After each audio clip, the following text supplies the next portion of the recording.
Good afternoon, everyone. I'd like to call the July 9th, 2026 meeting of the Planning Commission to order. Thank you, Chair. Commissioner Carter is absent. Commissioner Cisco? Here. Commissioner Horton is also absent. Commissioner Pardo? Here. Commissioner Sanders? Here. Vice Chair Duggan? Here. Chair Weeks? Here. Let the record reflect that all commissioners are present with the exception of Commissioner Horton and Commissioner Carter. Thank you. We have no remote participation. We have one set of minutes from June 25th. Are there any changes or corrections?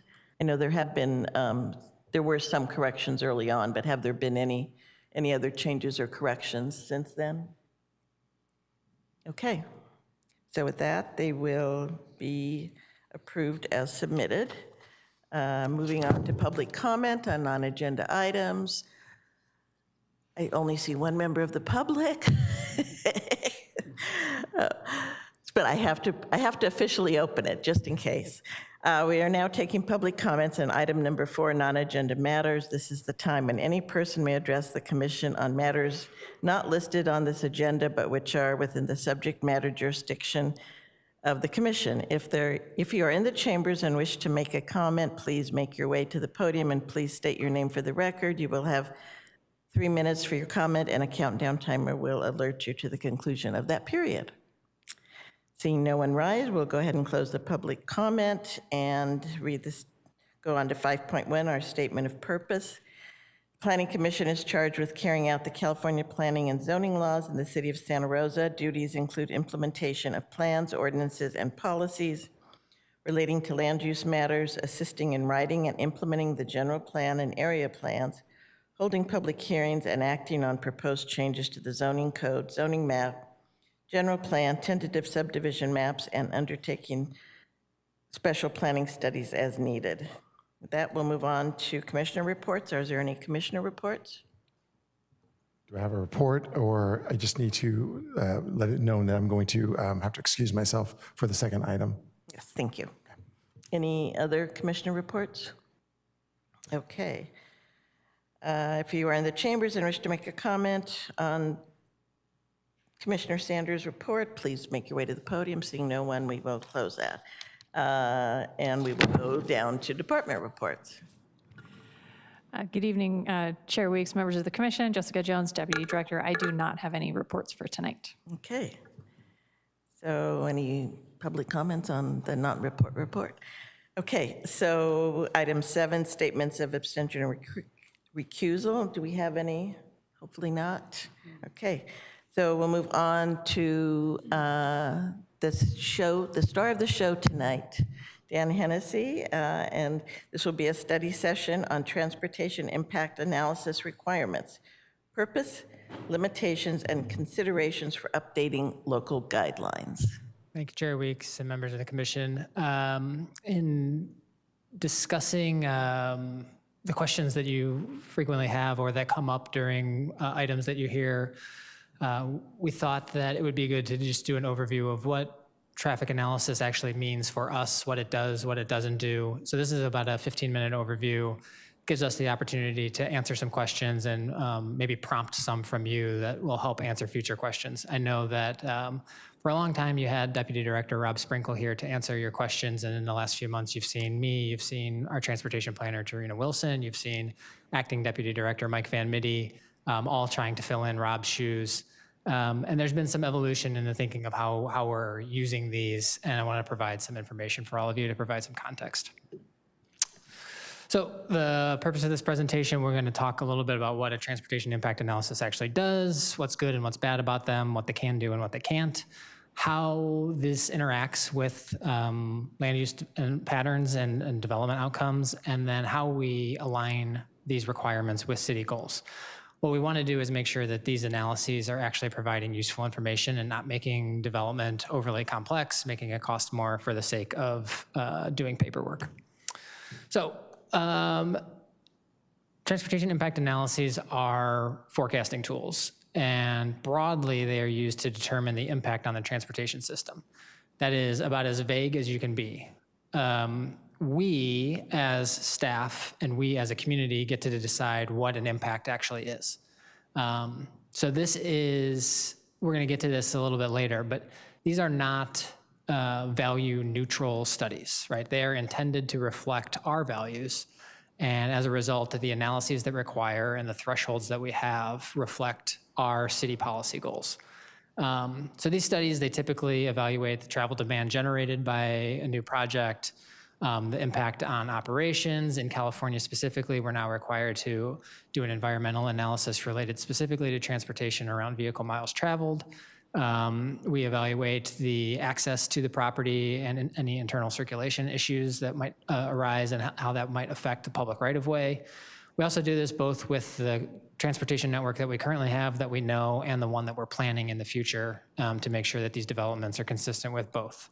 And then we're looking to identify potential transportation improvements. And this all is serving to help us make better decisions around the impact of the development and tie a nexus between the development to any potential transportation changes.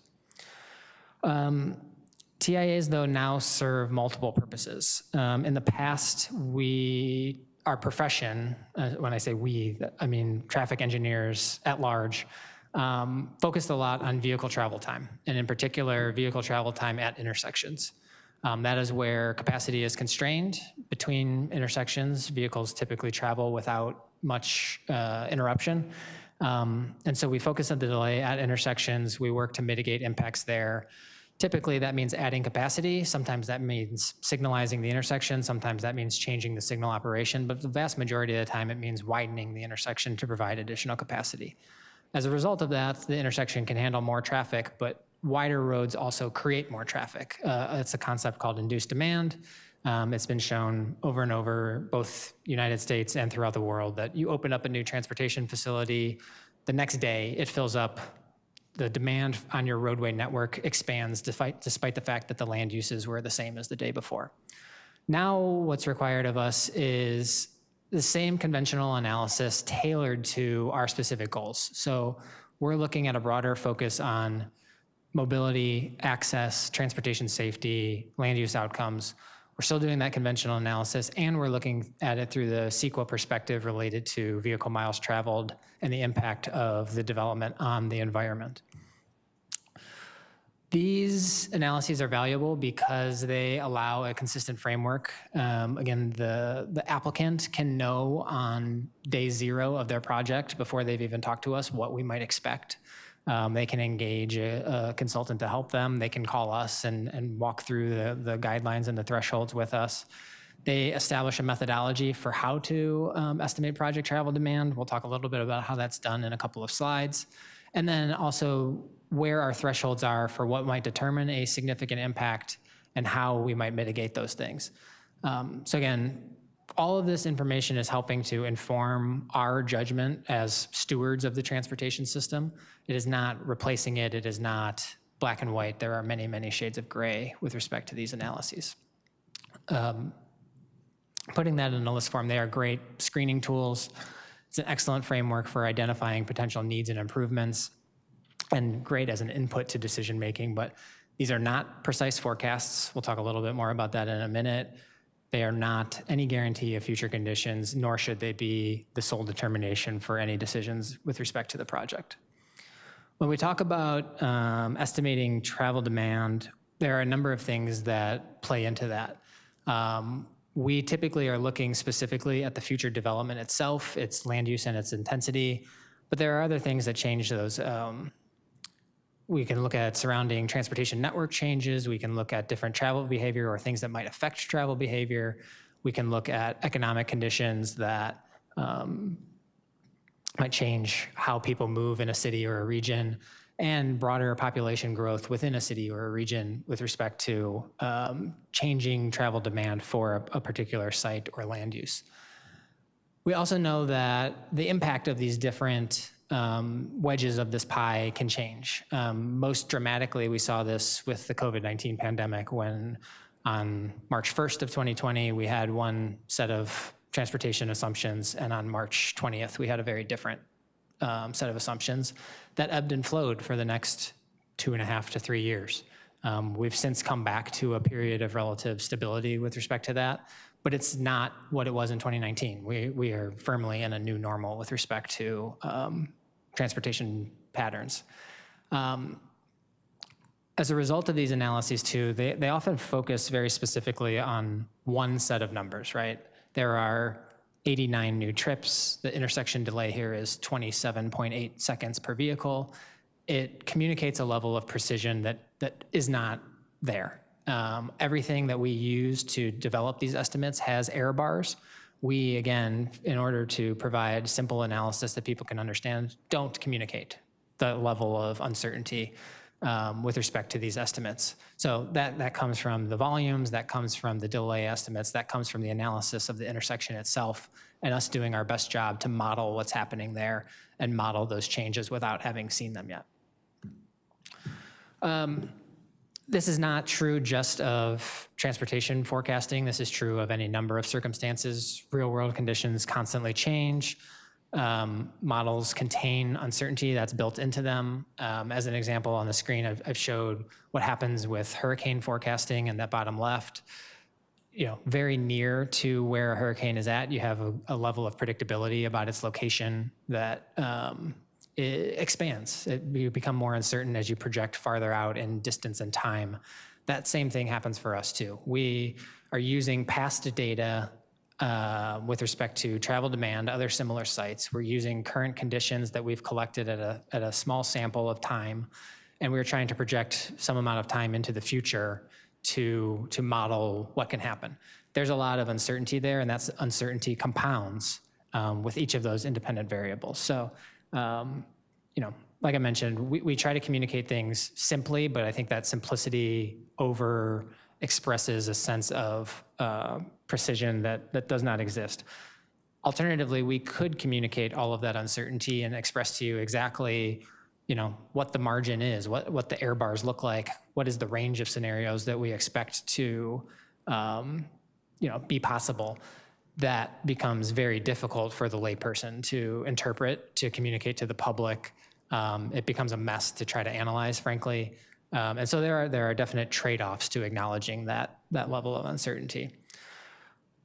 I used the term significant impact earlier, and that has a very specific meaning to us as it does to you, right? Within the realm of transportation and reviewing development projects, we're looking at thresholds that either we or the state has set in order to determine where any metric that we have crosses a line to determine a significant impact. So that has a very specific meaning to me. When we use that term in neighborhood meetings or communicating to residents about, who have lived on a residential street for 20, 30 years and see a, 12-unit apartment complex being built at the end of that street, significant impact has a different meaning to them, right? Conditions are about to change irrevocably. Whether that actually changes anything to the level that we would want to fix or actually becomes a problem in terms of managing the transportation network is an entirely different conversation. So I acknowledge that our language creates some barriers to a common meaning. Unfortunately, that's where we're at, and it's an important reason why we need to have these conversations. One of the issues that we have is that even some of those small impacts, we have difficult communicating what that means to people. So, somebody sees some number of new trips on a street. It's hard to communicate that in terms of context for how that will feel to them, right? If they hear 50 new cars in a peak hour on a street, do they know that it already serves 1,000 in that peak hour, and it's a very minor difference? Do they know that it only serves 50 and it has more than enough capacity to serve another 50, even though it's going to feel quite a bit different in the future? Like there are different levels to what impact means to different folks. And that is part of our challenge in doing these types of studies and our response to the public when we have questions about the nature of the changes to the conditions after development will occur.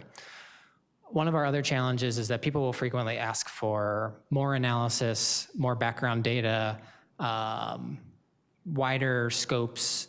That level of additional detail doesn't necessarily produce any more precision, give us any more answers.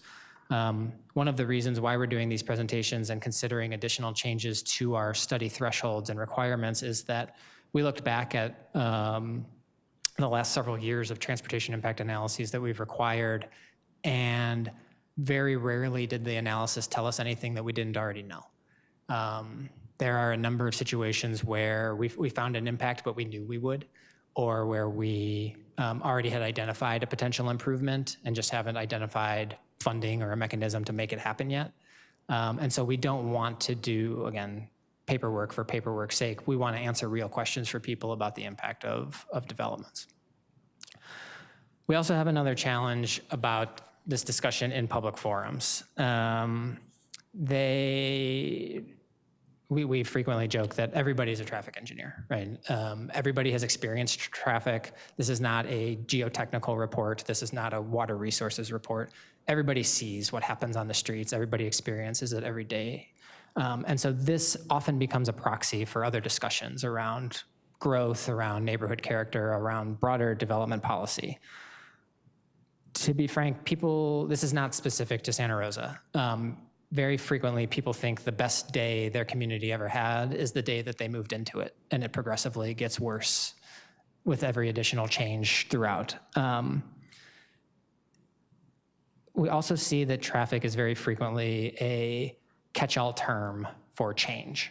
And it has, frankly, some connotations that are not particularly flattering. There have been recent research efforts showing that these studies tend to, or these types of comments tend to happen more around multifamily residential developments in areas where there is a significant population of higher income people, of white people, of different types of privilege. And it becomes a proxy for closing the door behind you and not wanting growth of any kind and blaming it on traffic. It's a secret term for I don't want this land use or I don't want more people next to me.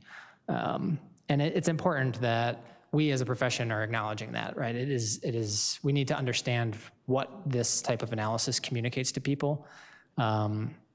To the point now that the American Planning Association and the Institute of Transportation Engineers have identified this as an issue related to impact analyses and development studies, that they're frequently cited beyond their intended purpose. So not acknowledging these limitations of the study or how they can be bent beyond their meaning is just as important as understanding the specific findings themselves. Again, like I mentioned earlier, these are not value neutral. The things that we require do have specific impacts on both the development and the transportation network. So we want to reflect the city's goals with our transportation study requirements. Delay-focused analysis makes, by its nature, infill development appear more impactful. There are already people there are things happening. Whereas if I build on the edges of town where nothing is happening and roads might be vacant, it looks just fine. That's not the kind of outcome that we as a city, that is reflected in our general plan that responds to our transportation safety goals. So we need to understand the implications of that.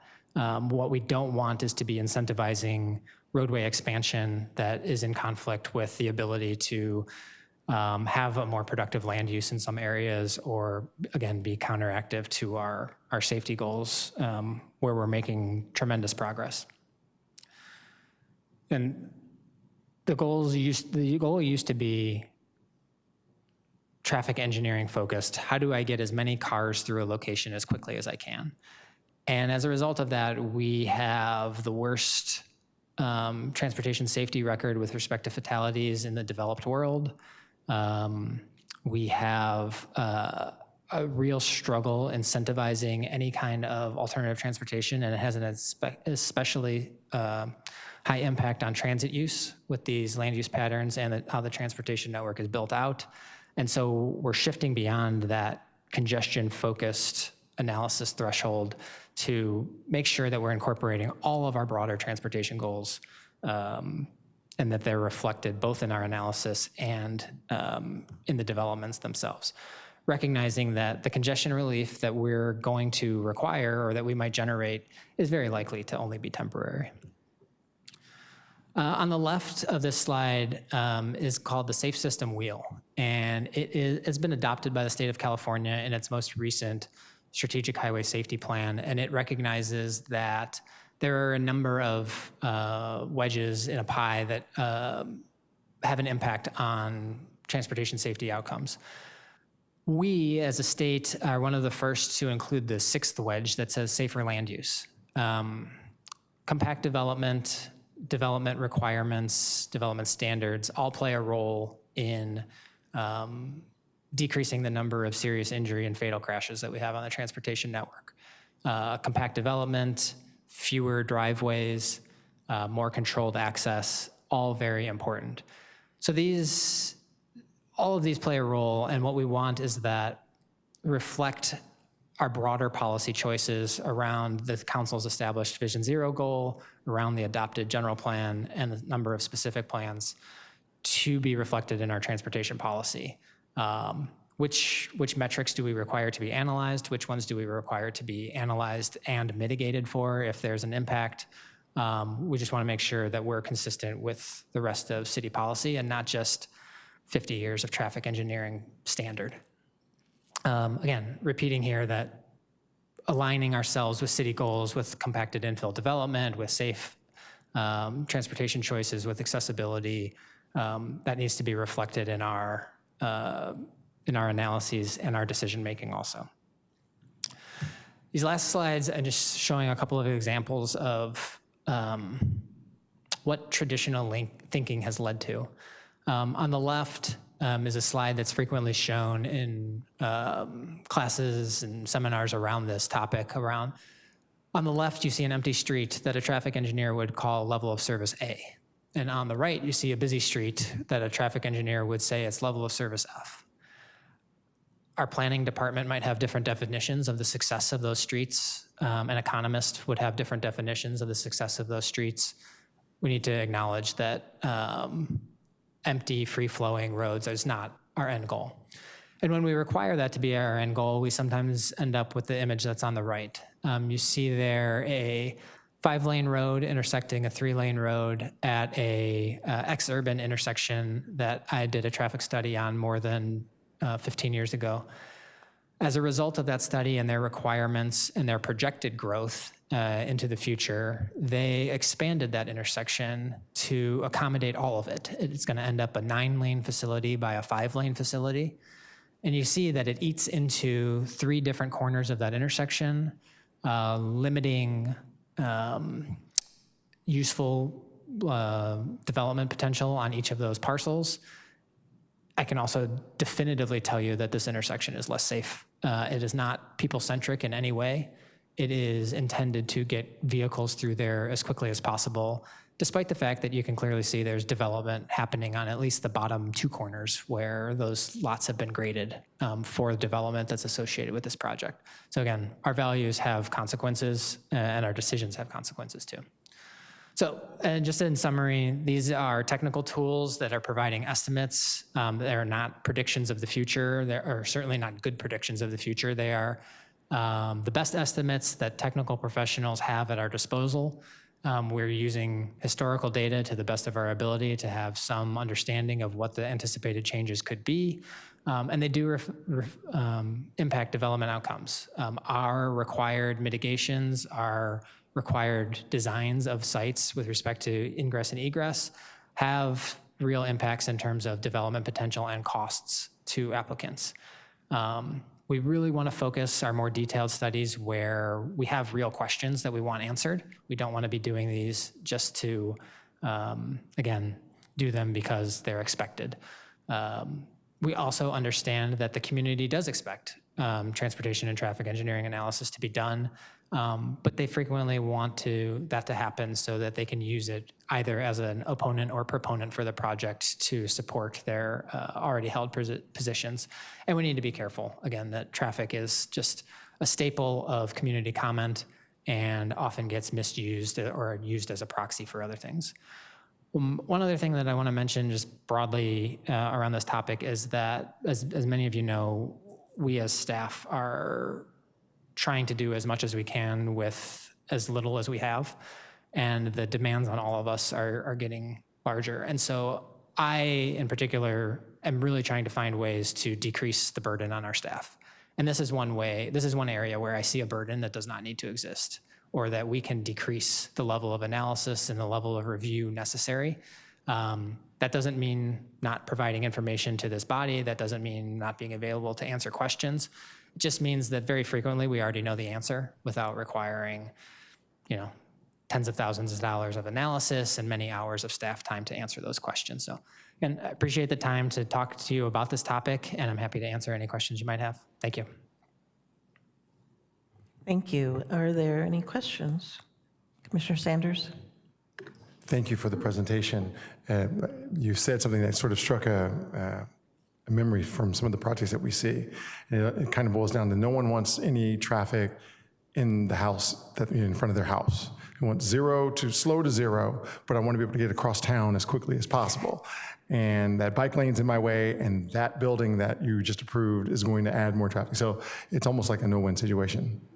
Yeah, I mean, I think people think that the city that they know is stuck in amber, right? It's always going to be what it is. And it very frequently policies change. What we as professionals understand changes.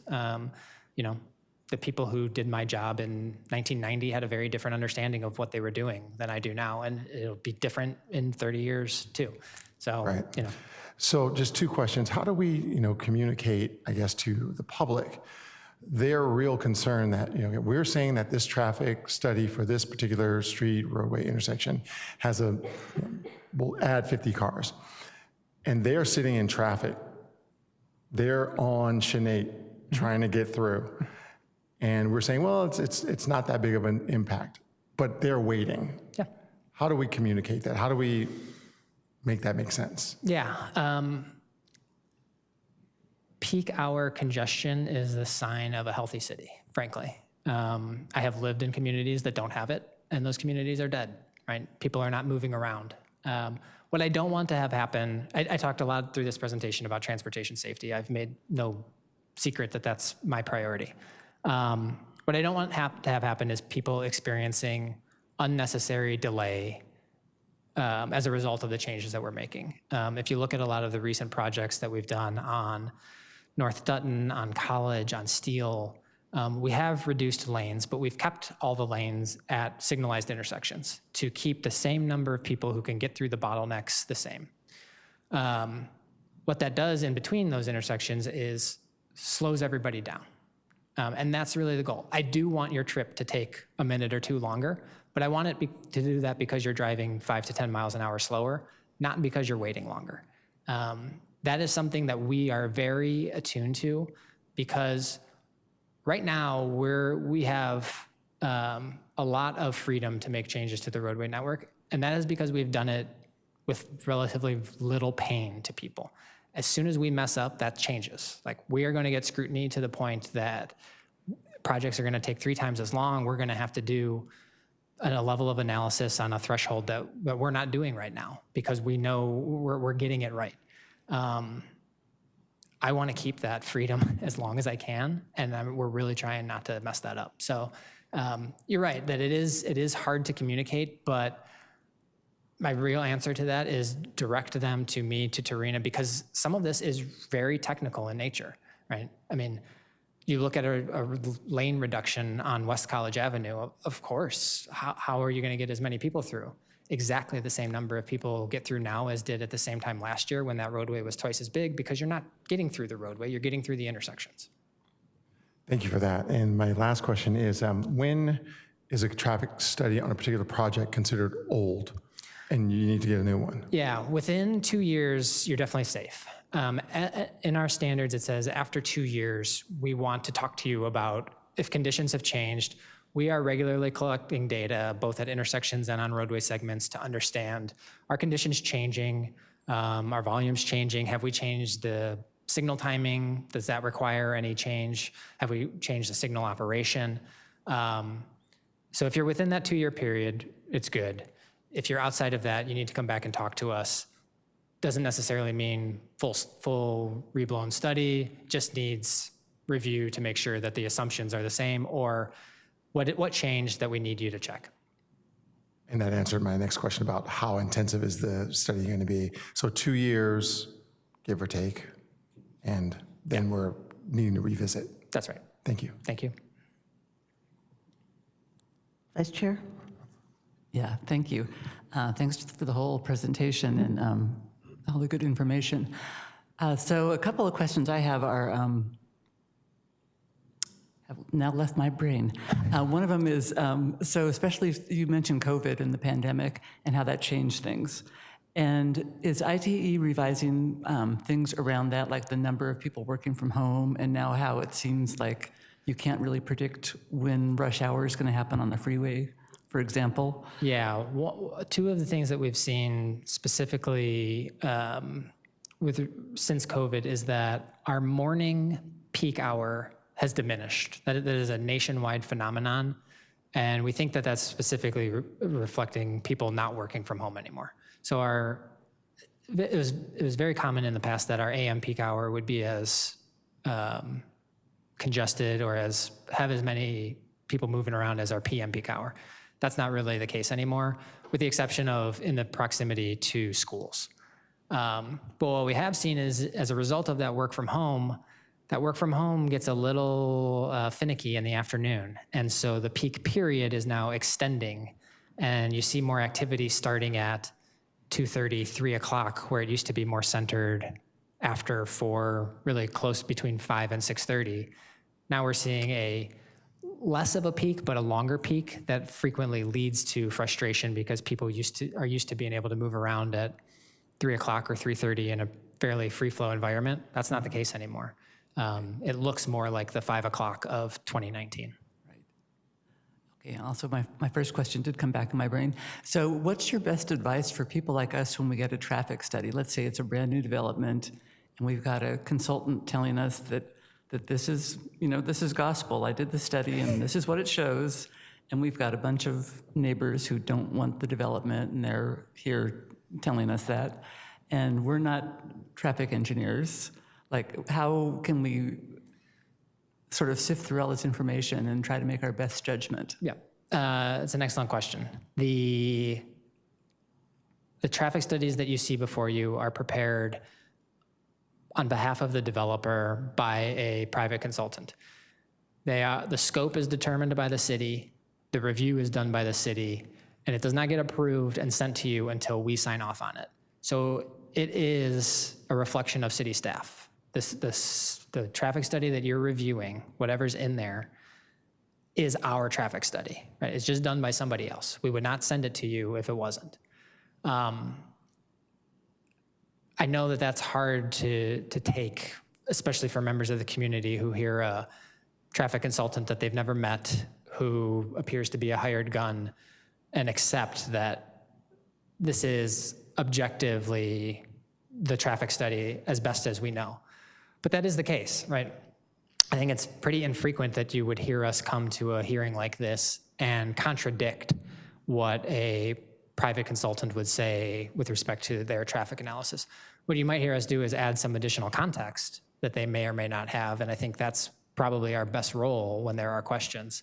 But to have us show up and say the same thing as the private consultant, I do think that as a body, it would benefit everybody to lend some additional credence to what the private consultants do tell you in respect to their testimony on the project.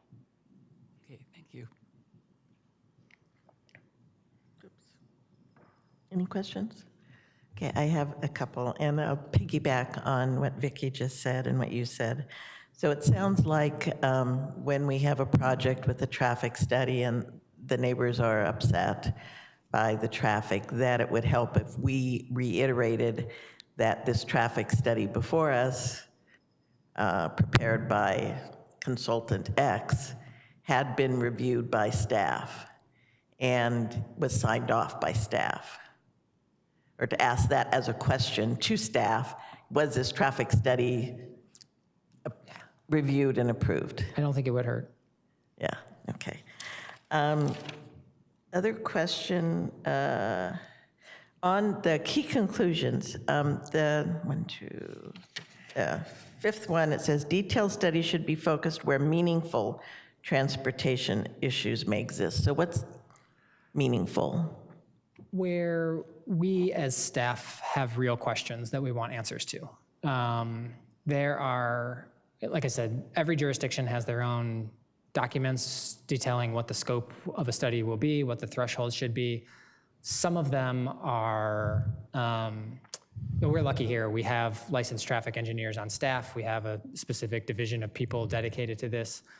Other jurisdictions have a much smaller staff without dedicated transportation planning and traffic engineering professionals. And so they are really relying on very conservative analyses, conservative requirements to answer questions, to give them a level of defensibility that I think we as staff have more oomph to answer those types of questions. Like, we can have detailed discussions about complex issues without needing a detailed study, because we're doing lots of analysis in the background. We're looking at the transportation network every day to see if it's working like it's supposed to, how can we make it better?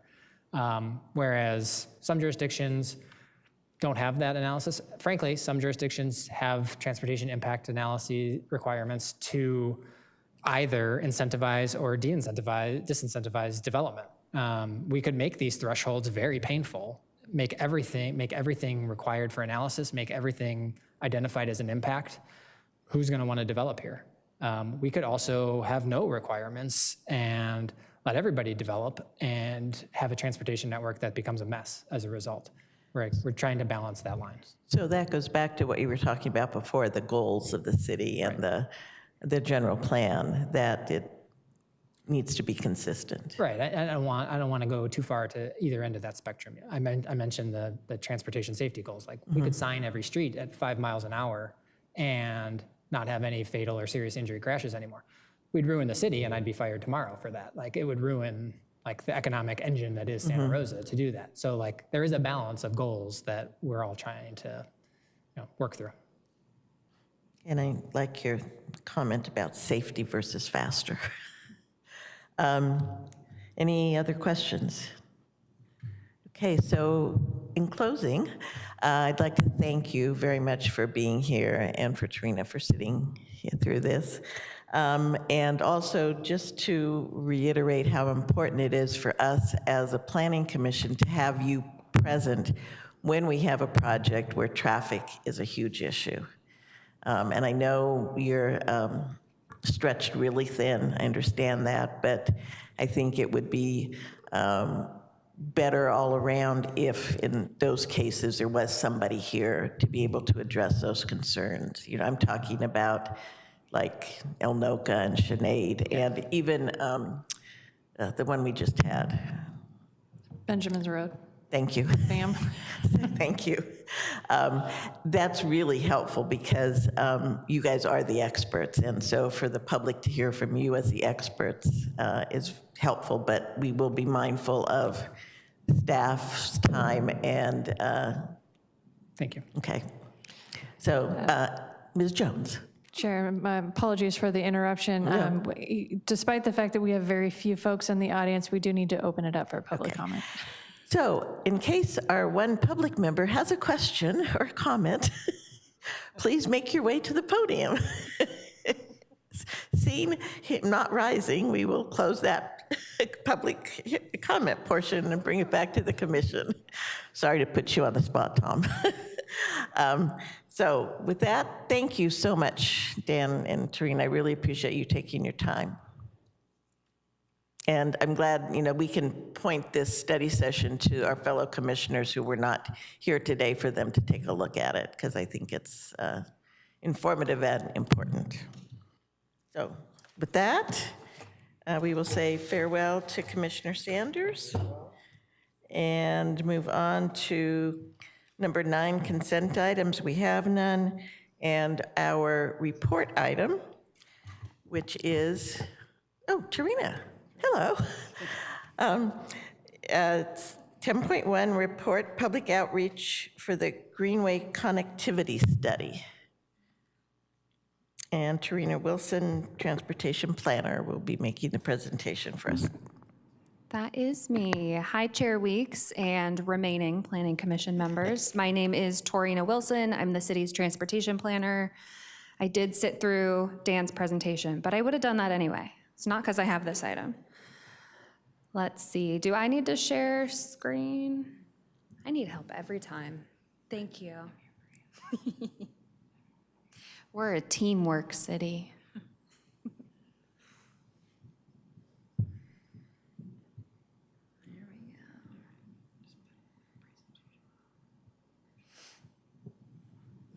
Thank you. Are we in presentation mode? There we go. Okay. So I'm here to present the Greenway Connectivity Study. I want to give a little bit of background before I dive into the reason that we're doing this. One thing we know in the city of Santa Rosa is that we have a fabulous creek system. And on those creeks, we have a ton of multi-use paths. And as I hope you're aware, we're also looking at other opportunities to expand our multi-use path system within the city. One of the most notable right now is the Southeast Greenway. So the city is now in possession of the Southeast Greenway site. The one thing that we know for sure is that we want to have a multi-use path along the entire 2-mile stretch of that property. Very soon, there will be a master planning process that kicks off to determine what else is going to be on that property, but we do know for sure multi-use path. So with that, city staff understands that there will be a large gap in downtown and heading east towards where the Southeast Greenway will go. So I want to show on this map right here, on the left-hand side, there are 2 red, very long lines. The one on top is the Santa Rosa Creek Trail that turns into the Prince Memorial Greenway, and it ends in downtown right next to where we are at City Hall right now. Just below that is the Joe Rodota Trail. As you probably know, that goes out to Sebastopol. It links up with the West County Trail. You can get to Grayton and Forestville. I do it all the time. It is lovely. But we have this really amazing comprehensive trail system to the west of us. To the east of us, you'll notice another red line. That's where the multi-use path on the Southeast Greenway is going to go. And then again, to the east of that, you see these huge green areas. This is Howarth Park, Spring Lake, Annandale. So we also on the east side of town have a very wonderful park and trail system. And right in the middle, where that yellow circle is where we don't have a plan of how to connect those 2 places. So we as city staff, knowing that Southeast Greenway is now a reality, need to close that gap. How great would that be, right? We would have a full east-west connection across town, multi-use paths, low stress. You can get out to Forestville, you can get out to Annandale, you can go to Sugarloaf if you're feeling ambitious. And so that's what we're doing right now, and that's the reason that I'm here with you today. So approximately a year and a half ago, I want to say, we got a federal grant from the United States Department of Transportation for technical assistance to help us figure out how to close this gap. Technically, as city staff and someone who walks and bikes and lives in this community, I could probably have come up with an alternative that I thought worked the best, but I didn't feel confident that what I would think was best is going to be the same as what the community would want to see, especially because a full east-west connection across town is foundational, right? That would be such a generationally significant accomplishment for us that I wanted to be sure that we got it right. So we got this grant for technical assistance, and we came up with 3 alternatives. We have had these for about a year, and in the beginning, we did host a listening session with a group of a bunch of stakeholders in the community, so leaders of nonprofits, bike advocacy groups, local partner agencies, and we asked them to take a look and just let us know, is there anything that we're forgetting here, or is there something that you would rather see? And so we came up with these 3 alternatives that you see on this screen, and we're now in the process of a public outreach period. And we are asking the public of these 3 alternatives, which are the ones, or which is the one that you're most interested in seeing us tackle. And I'm gonna walk you through these 3 alternatives. And then at the end, I'll let you know how you can, as planning commissioners, participate in the survey, participate in some in-person activities, and how you can advertise to your constituents. Because again, I don't want to be the one choosing. I want the community to choose which of these alternatives they're the most interested in. So I'm going to do a brief walkthrough, and then I have some images after these that'll give you a little better idea. And we're gonna go from 1 to 3. So alternative number 1 is on the top. It is that orange line. And we're gonna go west to east for all of these. So if you look towards the left, you'll see City Hall. This is where the Prince Memorial Greenway ends at downtown. It's where the Prince Gateway Park is. If this is the alternative that the community would want to see, you would come off of the Prince Memorial Greenway. You would make your way south just a little bit where we put in a cycle track, the two-way cycle track with the green bollards. And then you would go east on Sonoma Avenue. And you would go all the way, you would pass Farmers Lane, you would pass Montgomery Village, and you would go south on Hammond, and then on Hohen, and then just south of Montgomery High School, you would link up with the Southeast Greenway site. The majority of this alternative, so all of Sonoma Avenue, we know that we could, within our right-of-way right now, accommodate parking protected bike lanes on both sides. So that would be an enhancement where the bikes are completely separated from vehicle traffic, pedestrians are still completely separated from vehicle traffic, and a parked vehicle would serve as the buffer for that.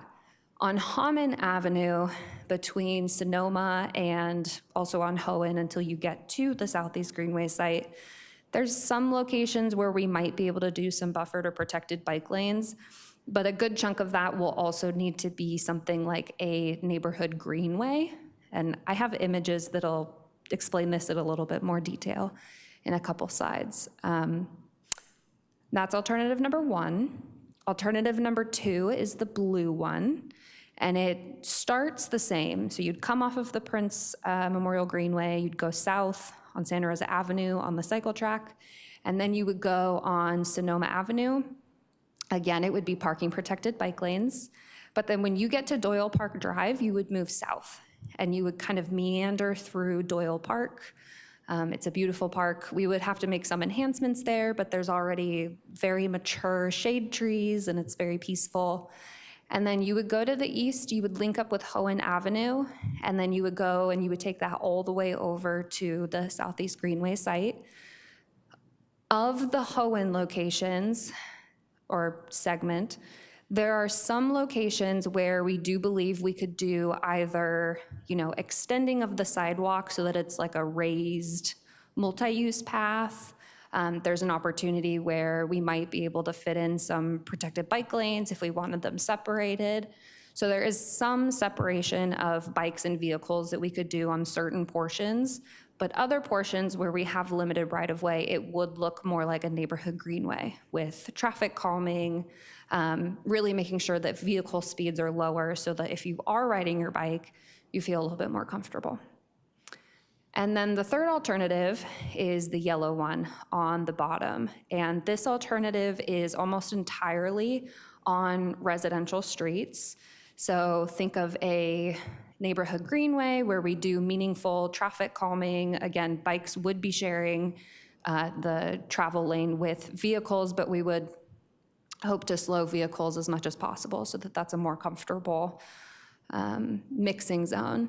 But you'd go south when you come off of the Prince Memorial Greenway on Santa Rosa Avenue. You would meander through neighborhood streets, mostly on Vallejo Street. When you get to Farmers, we would not throw you to the wolves. We would have some sort of improvement there, probably a raised bike lane so that if you are walking or biking, you're elevated higher than the vehicles are. And then on Hohen, it would look the same as for all 3 alternatives. Let's see, this is a rendering to show you how the 3 alternatives might diverge from one another at the intersection of Santa Rosa Avenue and Sonoma. This just gives a little visual. If you like alternative 1 or number 2, you would turn on to Sonoma, but if you liked alternative 3, you would continue going south on Santa Rosa Avenue. This is the one that I think is the most helpful to see, where you can see where they truly diverge from one another. So Doyle Park is the green spot in the middle, and you see how for alternative 1, the orange one, it's a straight shot down Sonoma Avenue, and then moving down towards Montgomery High School. Alternative number 2, again, you're meandering through Doyle Park, and then you meander a little bit more on Hohen. And then alternative 3, the yellow one, also meandering, just a little bit different. And then they all come together at the same point. One thing I think I forgot to mention was for alternative 1 and 2, both of those cross Farmers Lane, and we are very well aware that there would need to be intersection improvements at those locations so that, if you are on either of those alternatives, again, we're not throwing you to the wolves, there would be an improvement there. So this is a rendering of a parking protected bike lane. One thing that I do want to note, and that we do note in the survey that we're asking people to take, is yes, we know with our given right-of-way that we have now that we can fit parking protected bike lanes. So we can maintain parking on both sides. However, there would have to be a reduction of a couple parking spaces, particularly to keep sight distance at driveways. So there would be some removal, but I know that parking can be kind of a hot topic. And so we do know we can maintain on both sides. We would have to remove a few spaces. So we are upfront about that in the survey that we have people taking. But this gives just a general overview of what that could potentially look like.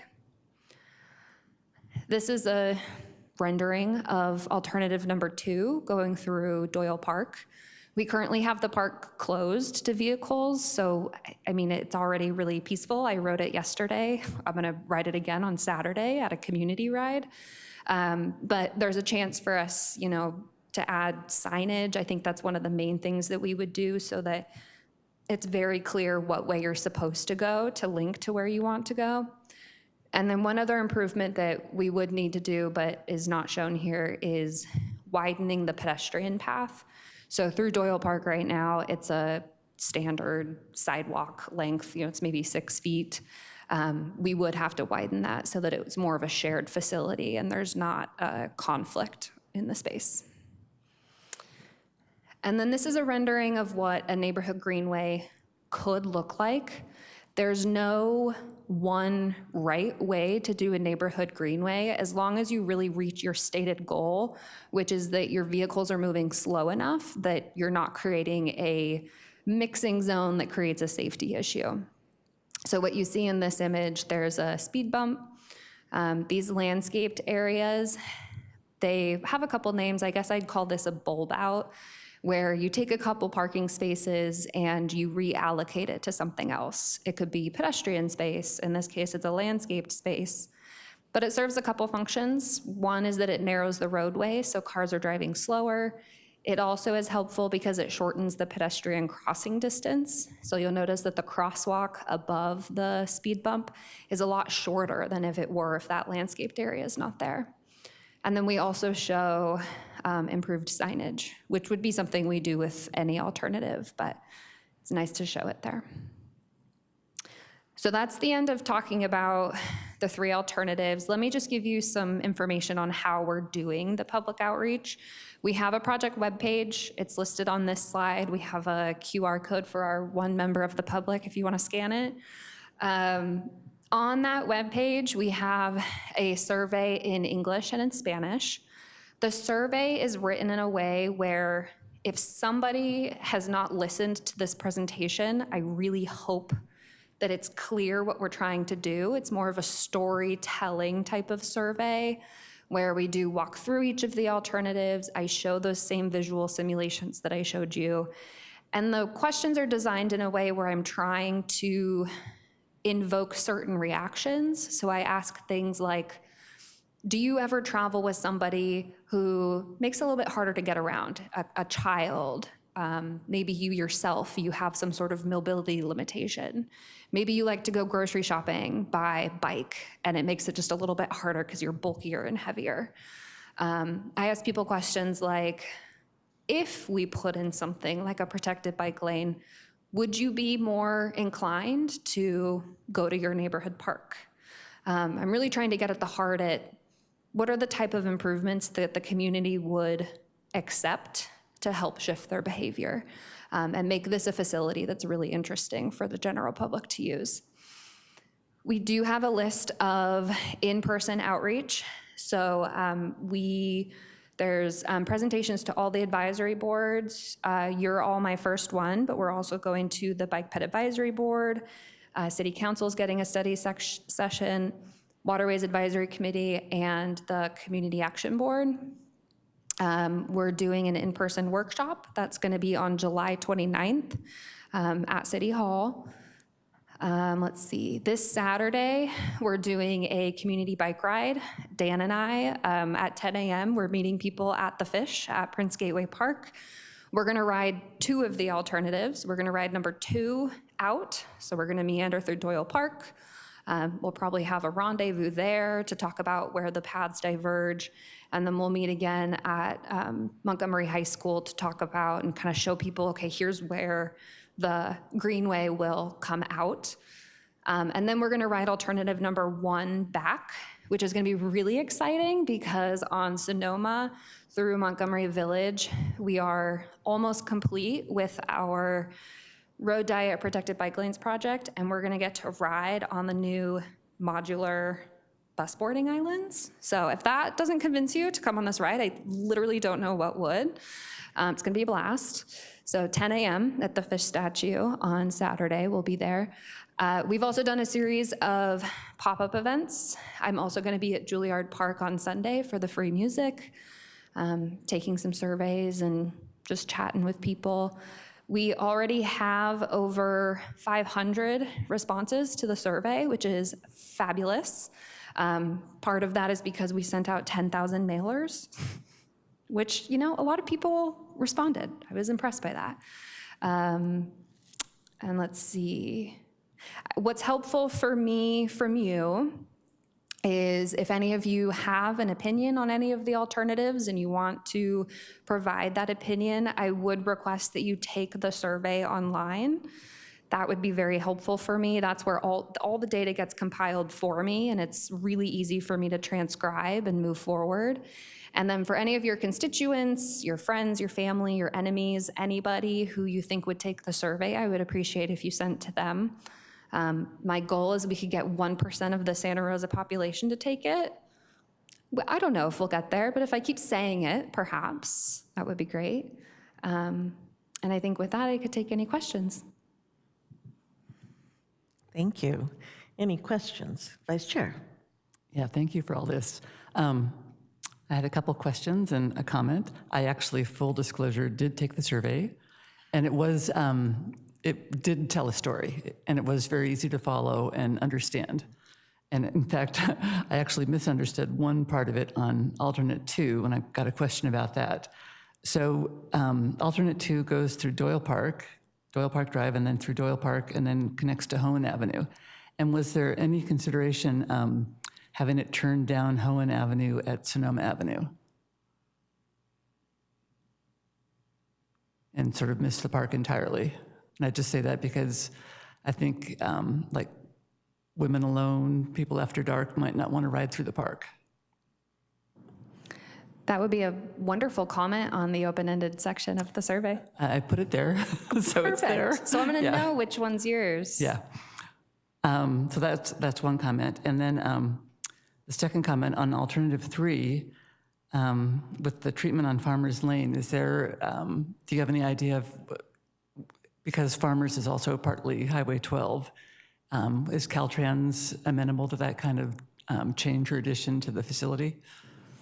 That is one of the downsides, is we would have to go through a collaborative process with Caltrans, which sometimes proves a little bit more easy than other times. that can add expense and time and money. I said expense already, but it could add complications. So usually that is something that we can work with Caltrans on, but it is one of the cons of that option. And also on the survey and trying to get people to answer it, I know it was on the Santa Rosa Cycling Club chat list this morning to get people to respond to the survey, so hopefully that'll garner a lot more responses. And also my last question, I heard this week and I've not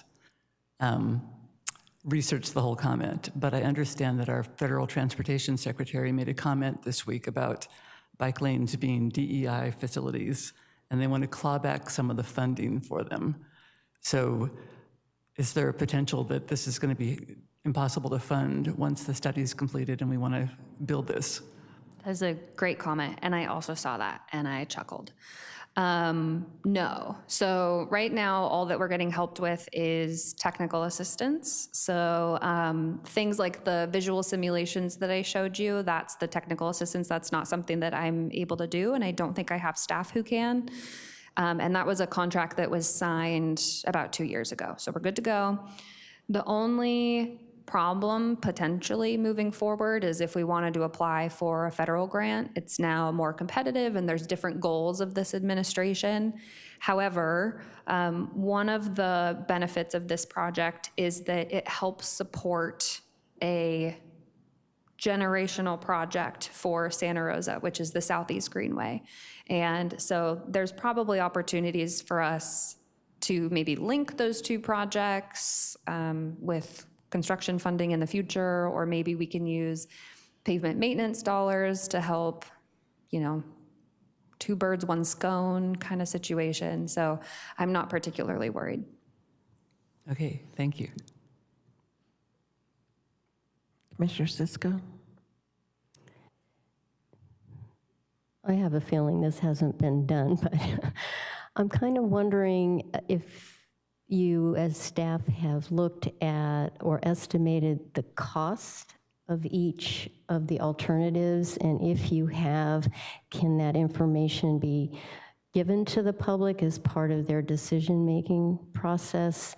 I mean, our budget funding, all of this stuff is really critical, and when I looked at the alternatives, I don't ride bikes and I don't ride at night, but I was thinking the Doyle Park one looked like it might be the easiest and least expensive, as opposed to building parkways on all, residential streets and stuff. So just wondering, is there some way to calculate that and give that information to the public so that they can keep in mind not only, what our ultimate goals are, but what are reasonable goals given our budgets? Definitely. And we did that in the beginning. So the way that this started was several city staff members, including Dan, got in a room and we said, what are all of the potential options to link these two spots? And we got crazy. Drones someday might be cool. I don't know. They might work. So you could just pick people up. Not actually. But we did think about what are all of the possible alternatives. And then we said, okay, let's be realistic about this. And we narrowed it down to the ones that we knew fiscally would not be excluded from ever happening. So we did do a very loose internal calculation based on here's what similar capital projects end up costing. I could publish that. The problem that we're finding with a lot of our projects is you post a cost and then maybe 3 minutes later, it doesn't last long. So we do sometimes have a hard time posting estimates or releasing estimates because they're not always realistic. But what we did do is make sure that all of the alternatives are ones that we as staff feel comfortable that we can complete. Some of them are a little bit cheaper than others, but then there's also opportunities within each one of them, right? You could do a full roadbed reconstruction of Hohen Avenue, and that would be very expensive, or you can do some sort of cheaper alternative where you can roll the project out faster. So things can also be broken up into different phases if they needed to be. Yeah, I guess I would like to see this expedited and to find the way that it might most easily be actually accomplished as opposed to be on the CIP for years. So, I mean, it's an important project, and I would really like to see that done. And it's hard times right now, so thanks. So kind of follow up on that question. I know it's hard to put the exact costs, but could you say, alternative 3 is the most expensive, alternative 2 is the middle, that kind of thing. So it's not actually a cost, but it's like rating them as to which is the most economically feasible. Yeah, I would say alternative 3 would be the cheapest because we would have so much flexibility on what type of traffic calming materials we put in, how frequently, whether they are, a little bit more temporary in nature versus like big capital project with a bunch of concrete. So that one has the most tailored approach, I would say. I would venture a guess, I'm very curious if Dan would agree with me, that alternative number 1 might be the second cheapest, mainly because Sonoma Avenue is such an arterial for us that we keep it in a little bit better condition than a road where, like Hohen, that might need a little bit more intervention. And so while alternative number 2 does include, some park improvements and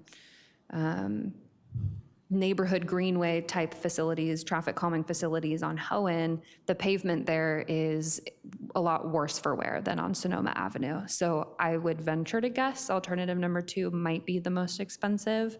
But again, we can design this project to be what we want it to be as long as we know that our number 1 goal is accomplished, which is if there's a space where bikes are sharing the space with vehicles, that it is as safe as possible. Thank you. And with the upcoming closure of the French American Charter School, how does that play into alternative 2, or does it?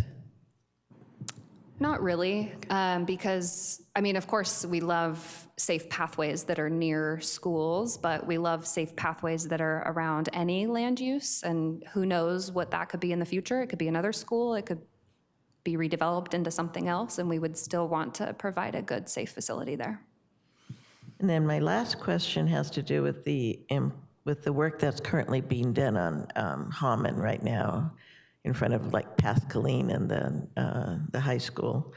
How does that play into this, or does it? There are some traffic improvements that are happening as part of that. So there's some curb ramps, some crosswalk improvements and things. So it's already some improvements are going in. Similar with how on Sonoma between Farmers and Hammond, we have that project. So one thing we did also weigh when we were creating these alternatives was what are other things that are already going on? So the Sonoma and then down Hammond was actually the first alternative that we felt confident about because we knew those projects were coming up. So we said, hey, we're doing some of this already. Why don't we throw that alternative out there? Thank you. Are there any other questions? Okay, so with that, I will go ahead and open the public comment portion on this. If anybody'd like to make a comment, please go to the podium. Seeing no one rise, I will close it and bring it back to the commission. And thank you very much, Tarina. This was really interesting. And I will encourage everyone I know to take the survey. Thank you. So with that, we have no public hearings tonight, and so we are adjourned.